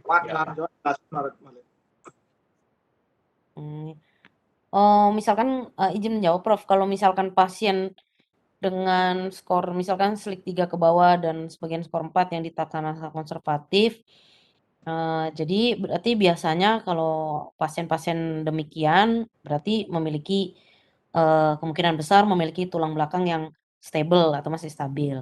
Jadi yang pertama harus dilakukan adalah dengan pemasangan cervical collar. Itu dapat membantu dalam pemulihan cedera soft tissue dan juga itu mengurangi rasa nyeri. Lalu tapi meskipun nggak ada guideline yang pasti mengatur lama penggunaan cervical collar, yang saya baca di Federasi UFNS itu ada beberapa penulis itu bilang kalau cervical collar itu baik digunakan 6-12 minggu pada pasien-pasien yang mengalami fraktur yang masih dalam kategori stabil. Nah, terus juga dilakukan follow up status neurologisnya, pemeriksaan neurologis berkala dan radiologis berkala. Nah, lalu juga untuk jenis cervical collar sendiri itu menggunakan cervical collar jenis soft itu dapat digunakan untuk cedera cervical ringan tanpa gambaran fraktur yang jelas pada pemeriksaan radiologis. Juga penggunaan cervical collar ini juga dapat digunakan untuk pasien itu mendisiplinkan diri agar mereka itu pasien itu dapat membatasi aktivitas dan menghindari dari misalkan perilaku-perilaku atau kebiasaan yang berisiko untuk terjadinya cedera servikal. Jadi untuk pasien-pasien di tatanan konservatif yang paling penting sebenarnya Nika adalah pemasangan cervical collar, dan mungkin untuk anti nyerinya bisalah ditambahkan dengan obat-obat anti nyeri. Tapi yang pastinya harus prinsipnya adalah imobilisasi dari cervical spine-nya kurang lebih kalau di konsensus FNS itu adalah 6 sampai 12 minggu. Nah, kurang lebih mungkin seperti itu Prof. Mungkin ada yang tambahan lagi nih ke Prof?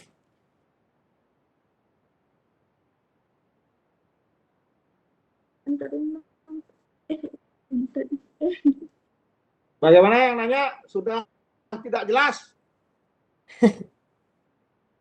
Sampun jelas Prof untuk jawaban dari Dr. Marlin.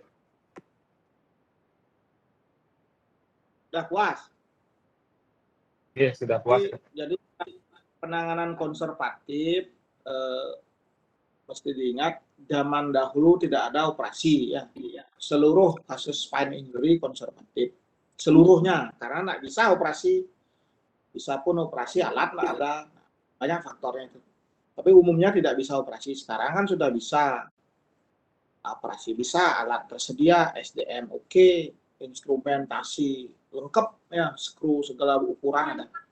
Jadi memang lebih jarang yang konservatif. Coba dilihat di kasus-kasus kita, sebagian besar kalau memang memenuhi indikasi atau 4 ke atas ya kita operasi.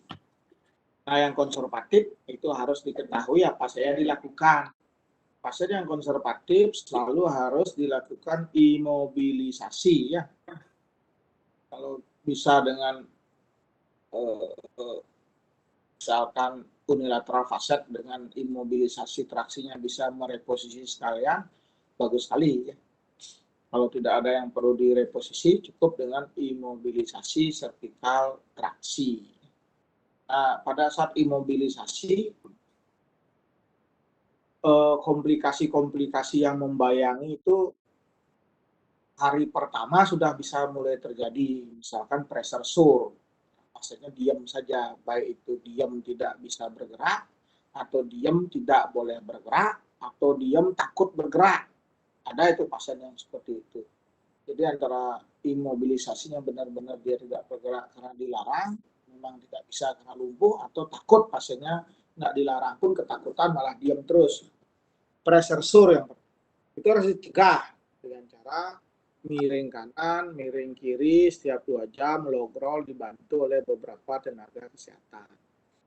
Daerah-daerah yang pressure sore biasanya occipital, scapula, kemudian core, calcaneus, itu sering perlu padding yang ditambahkan padding biar tekanannya tidak terlalu dalam sehingga melukai sampai ulcus decubitus. Pressure sore bisa juga dicegah dengan selain memiring kanan, miring kiri kan setiap 2 jam bolak-balik dengan perhatian, jangan sampai lehernya terlalu banyak gerak gitu ya. Itu dulu ada namanya spine bed. Jadi spine bed itu pasiennya bisa sampai ditengkurapkan ya, karena betul-betul terpegang dengan spine-nya. Sekarang sudah jarang. Kenapa jarang ada spine bed? Karena jarang yang dikonservatif. Kita early stabilisasi ya. Terus Marlin sebut 1x24 jam itu very early namanya. Yang early yang kita pakai less than 72 jam ya. Yang late itu ya di atas itu ya. Kemudian karena hampir semua bisa kita lakukan stabilisasi hingga bisa mencegah komplikasi, spine bed jarang diperlukan. Nah, pasien-pasien yang masih di konservatif itu rata-rata yang stable neurologically, stable radiologically, dan stable mechanically. Jadi jarang dioperasi. Pasiennya sebenarnya masih bisa gerak, cuman masih nyeri lehernya. Bed rest, hard collar.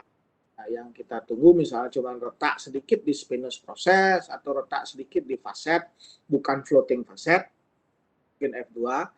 Nah, itu bisa dikonservatif. Pasiennya tidak usah diimobilisasi, tidak usah dipasang traksi ya. Jadi dilihat-lihat ya, lihat-lihat kalau memang ada hal-hal yang perlu kita imobilisasi atau compression injury baru kita traksi. Kalau enggak cukup polar brace. Misalkan Jefferson fracture itu sebagian besar dengan Philadelphia polar, pasiennya langsung boleh duduk, ya nggak usah ditelentangkan, nah, duduk dengan sandaran bed, nyeri dull di belakang. Ya. Jadi cegahlah pressure sore yang pertama. Yang kedua, cegahlah stasis pneumonia. Itu kalau pasiennya terlentang terus, nggak didudukkan karena takut, karena tidak berani, karena dilarang, karena tidak bisa. Latih breathing exercise, latih batuknya, ya posisikan chest flapping, chest vibrasi, sehingga pasiennya bisa berdahak, mengeluarkan sekret dan meludah, ya agar tidak terjadi stasis pneumonia mekemengan, tengkaknya mekemengan, itu artinya gung kesumo ya. Jadi stasis pneumonia dihindari, pressure sore dihindari, kemudian deep vein thrombosis dihindari. Pasiennya tidak berani bergerak, tidak banyak ototnya digunakan karena memang tidak bisa, lumpuh atau tidak diizinkan dan seterusnya. Atau malengering pasiennya manja, ya dipasanglah stocking anti DVT ya. Sehingga venous return-nya terjaga. Venous return terjaga, trombosis deep vein tidak terjadi embolai ke jantung, ke paru, ke otak, ke ginjal, ke liver. Bahaya sekali itu kalau memang ada scoring untuk menentukan DVT itu di atas 3 itu berbahaya. Berat badan IMT lebih dari 30, bedridden lebih dari 3 hari dengan defisit neurologis, nah itu scoring DVT-nya tinggi, pasang itu ya. Kalaupun tidak ada defisit neurologis, berat badannya atletis, tapi bed rest-nya 3 hari atau lebih, pasang juga DVT ya. Kemudian selain deep vein thrombosis, hindarilah spastisitas, kekakuan sendi dan atrofi, ya itu perlu fisioterapi, range of motion exercise agar tidak atrofi disuse ya. Kemudian bahaya infeksi fekal dan urosepsis, nah itu pasang kateter, ingat kateternya di bladder training, ingat kateter diganti tiap 2 minggu. Fekalnya ingat dibersihkan itu tiap 4-8 jam harus keluar kotorannya, gue nanti maksudnya 1 minggu nggak BAB, diet bebas, ekstra puding, tapi nggak keluar mencedar perutnya nanti gue ya. Itu terjadi fekal sepsis, pasien tiba-tiba demam tinggi tidak sadar ya karena fesesnya diabsorpsi lagi oleh kolonnya ya. 4-8 jam kuras. Bagaimana caranya? Ya silahkan, apa Anda pakai Dulcola, Microla, laksatif per suppositorial, laksatif per oral, silahkan. Atau Anda lakukan pembersihan, fluid enema, silahkan ya. Yang penting kosong itu lower gut-nya. Ya. Terus kencingnya, jangan sampai terjadi urosepsis, pastikan kencingnya keluar. Kalau bisa pasang kateter, kalau enggak indwelling dengan intermittent kalau ada masalah infeksi di saluran penis atau dipasang sistostomi baik operatif maupun trokar. Nah, pasien-pasien yang begini tiduran lama itu males makan karena BAB-nya sulit, nggak berani makan, tidak mau makan, tidak ingin makan, tidak bisa makan, tidak diberi makan. Itu perhatikan nutrisinya, Gung. Jadi jangan pasiennya berang-geridik jadinya karena dirawat Gung Kusuma di Angsoka 3, kamar paling bucu, mekrek korden, nah itu kurus kering, albuminnya 1, itu karena yang rawat kurang care ya. Dan nutrisi perhatikan keseimbangan antara gula, kemudian setiap memberi protein lindungilah dengan gula. Kalau pasien ada gangguan nafas seperti Marlin sampaikan tadi, jangan gula dikasih, lemak lah kasih ya. Kalau Anda memberi lemak, imbangi dengan protein kombinasi ya, misalkan aminofluid yang ada disampul dengan Ivelip, apalah nama itu, Pasalipovel, 5%, 10% hitung itu ya. Defisit akut dari nutrisi atau energi adalah kadar gulanya drop, defisit mediumnya dilihat dari proteinnya, albumin, globulin. Defisit kronis dilihat dari lipid profile ya. Itu harus diimbangi. Awal mungkin hari pertama ada fase, nggak usah gue kasih nutrisi apapun karena kortisol rilis, gluconeogenesis, glukagon glikoneogenesis, glikogenolysis, dan glucagoneogenesis itu sudah cukup kadar gulanya. Hari kedua mulai start low go slow. Prof. Sri sering bilang mulailah rendah diberikan, makin lama dinaikkan, tapi go slow, start low go slow. Ya. Nutrisinya jangan langsung sesuai kebutuhan. Prof, berat badan 70 dikasih 25 sampai 30 kilokalori per kilogram berat badan karena cedera ringan, langsung saya kasih 2100, jangan. Kasih dulu 2/3-nya ya. Kemudian bertahap hingga 100%. Itu pun kalau Anda mau kasih parenteral, kalau parsial parenteral kombinasi dengan sonde, misalkan pasiennya tidak bisa menelan karena tidak bisa batuk karena higher cervical spine injury, ya pasang sonde biar aman. Ya. Jadi sondenya 6 kali 200 cc, itu katakanlah 1 cc-nya 1 kilokalori, berarti 1200 kilokalori dari sonde. Kekurangannya ya berat 70 kali 30, Anda mau rencana kasih 2100, kekurangannya tadi 1002, kekurangan lagi 900 didapatkan dari mana? Oh, Prof, saya kasih partial parenteral kombinasi antara lemak dengan misalkan amino kan gitu. Silakan Anda pilihkan, hitung-hitung kalorinya. Anda sudah lulus TNT, dilihat ada itu Clinimi, ada itu Ivelip, ada itu Panamin atau apalah nama itu, merek-mereknya saya nggak hafal. Dilihat kadarnya agar kecukupan lagi 900 itu bisa dipenuhi ya. Kalau Ivelip 10% itu udah langsung bisa 1000 kilokalori. Cari yang 5% biar 500 ditambah Panamin G atau amino vel, nah itu dapat 4,5. Kira-kira kombinasi RL dengan Ivelip 5% dengan amino vel 500 cc habis dalam 24 jam ditambah NGT 6 kali 200 cc, tercukupilah kebutuhannya. Ya, perhatikan kebutuhan kalorinya, kebutuhan protein, dan kebutuhan lemak. Kalau pasiennya di stres napas, jangan dikasih kalori gula, kasihlah lemak ya.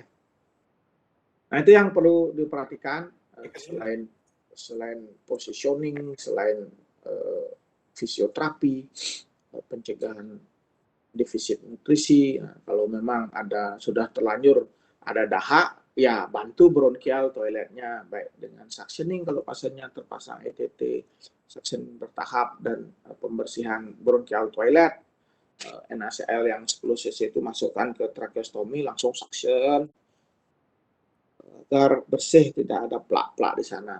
Atau dilakukan nebulizer kalau tidak dipasang ETT maupun tracheostomy. Nebulizer tergantung, ini ada wheezingnya, tambahkan tiopilin atau aminopilin. Kalau ada wheezingnya, bisolfon pakai bisolfon 20 tetes, 2 ccns dalam 1 cup kecil nebulizer itu. Kasih mungkin setiap 8 jam nebu. Kalau ada gitu ada ya, tambahkan aminofilin 1 cc, bisolfon 20 tetes, ditambahkan NaCl sisanya. Kalau perlu memang tambahkan N-cysteine, misalkan Flumucil dan sebagainya, itu untuk memperbaiki, mencegah hipersekresi sekretnya. Bisa diceritakan kembali, Gong? Ada bisa ya. Wah, matur suwun semua Prof, sudah menjelaskan secara detail. Konservatif itu berat, bagus Gong nanya, tolong Gong ingat ya. Oke Prof, matur suwun semua Prof. Sudah ada menangani pasien satu pasti ingat itu ya. Jadi hafalnya di luar kepala itu nggak usah ngebitang buku lagi. Bagus pertanyaannya, agar tidak hanya mengerjakan operasi tapi mampu melatih konservatif. Tapi ingat, pilihlah yang konservatif, benar-benar indikasi konservatif ya. Jadi gimana Prof? Setelah 1 bulan tetap non-union frakturnya Prof, itu konservatif gagal, akhirnya proceed to the surgery ya, operating room, surgery, stabilisasi. Kan tidak selalu orang itu tidak selalu union, bisa non-union, bisa malunion, bisa disunion. Ya kita refraktur lagi, pasang skru, perbaiki alignmentnya, stabilisasi. Kalau ada defisit, ongoing proses ya dari awal harusnya didekompresi ya, stabilisasi. Baik, kalau tidak ada pertanyaan, stop share konten, kita fotoan dulu. Sekarang videonya kalian.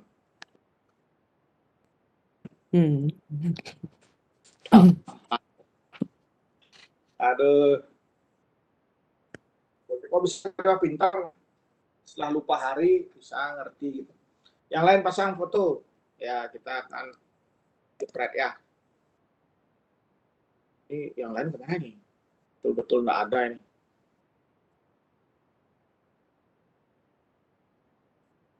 Ya, mudah-mudahan dipahami ya, meskipun kalian tidak bertanya, saya yakin kalian menyimak dari tadi ya. Kita foto halaman pertama, foto halaman kedua. Eka ganteng sekali, mau kemana Eka itu? Foto. Undangan Pak. Ya. Joseph senyumnya manis kan. Hari kondangan sedunia sekarang. Saya nak dikasih kondangan ini, Marlin ini mengingatkan Sunday lecture. Ya, baik, kita akhiri pertemuan hari ini. Tetap sehat, protokol kesehatan. Sampai jumpa Senin ya.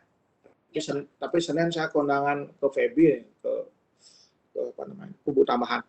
Saya tutup dengan Parma Sandi, Om Santi. Bye. Terima kasih, Prof. Terima kasih, Prof. Terima kasih, Prof. Semua, Prof. Sama Prof. Materi